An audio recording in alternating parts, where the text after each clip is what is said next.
माझं नाव किरण पुरंदरे। मी आता पिठीझरी या गावात बसलेलो आहे। हे गाव साकोली तालुक्यामध्ये भंडारा जिल्ह्यामध्ये आहे आणि या गावामध्ये भरपूर चिमण्या आहेत। आपल्याला सगळ्यांना माहिती आहे की 20 मार्च हा जागतिक चिमणी दिन म्हणून साजरा केला जातो। हा दिवस साजरा करण्याची वेळ का आली तर सगळ्यांच्या साधारण लक्षात आलं की या पक्ष्याची संख्या हळूहळू कमी होतीये। 50 देशांमध्ये ही आता चळवळ सुरू आहे। आपल्याला सगळ्यांना जागतिक चिमणी दिनाच्या हार्दिक शुभेच्छा।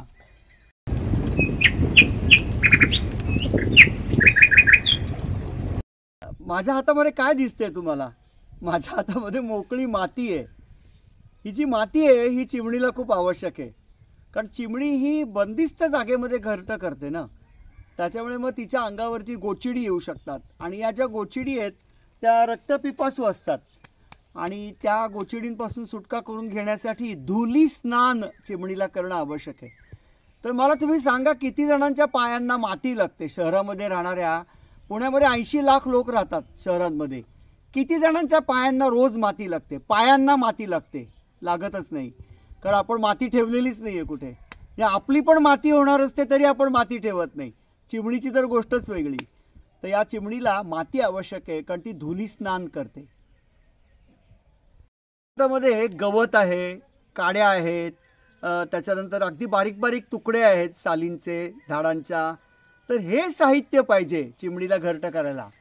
तर असं कुठेही बघायला मिळत नाही शहरामध्ये, म्हणून शहरामधून चिमण्यांनी थोडंसं स्थानांतर केलेलं आहे, दुसरीकडे त्या गेलेल्या आहेत। आणखीन एक गंमत झालेली आहे ती म्हणजे प्लास्टिकचा वापर खूप वाढला आहे। त्याच्यामुळे शिल्लक अन्नपदार्थ आहेत की नाही ते आपण प्लास्टिकच्या पिशवीमध्ये टाकतो आणि त्याचा चेंडू करतो आणि तो जाताराचा कचरा पेटीमध्ये फेकून देतो। असं हजारो लाखो लोक करतायत, रोज करतायत।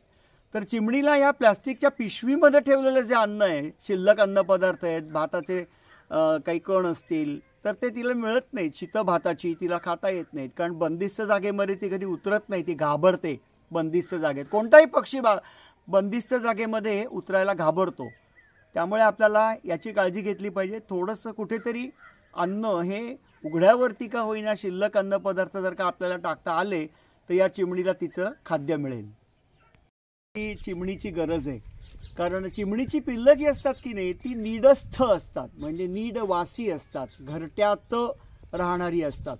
त्यामुळे त्यांना जागा लागते घरट्यामध्ये आणि भक्कम घरटं लागतं, सुरक्षित घरटं लागतं, कारण ती साधारणपणे 15-20 दिवस तरी ती कमीत कमी घरट्याच्या आतमध्ये राहतात चिमणीची पिल्लं। तर शहरामध्ये काय झालेलं आहे की स्वच्छतेच्या आपल्या कल्पना ज्या आहेत त्यांच्यामुळे आपण चिमणीच्यासाठी जे घरटं करण्यासाठी चिमणीला जे आवश्यक साहित्य असतं ते तिला मिळत नाही आहे।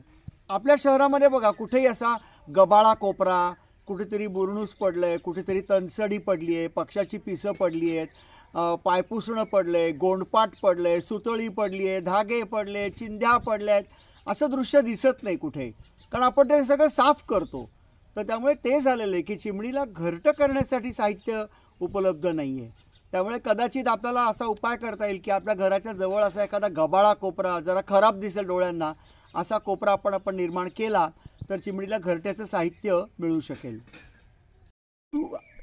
आधुनिक वास्तुशास्त्रामध्ये आपण चिमणीला एक छोटासा कोपरा तयार करायला पाहिजे, एक खोबण तयार करायला पाहिजे, की कमान तयार करायला पाहिजे की ज्याच्यामध्ये चिमणी राहू शकेल किंवा तिचं घरटं करू शकेल। हे जर का आपण करू शकलो तर ती ताबडतोब त्याला प्रतिसाद देईल असं मला वाटतंय। चिमणी ही मिश्राहारी आहे, ती किडे पण खाते आणि धान्य पण खाते।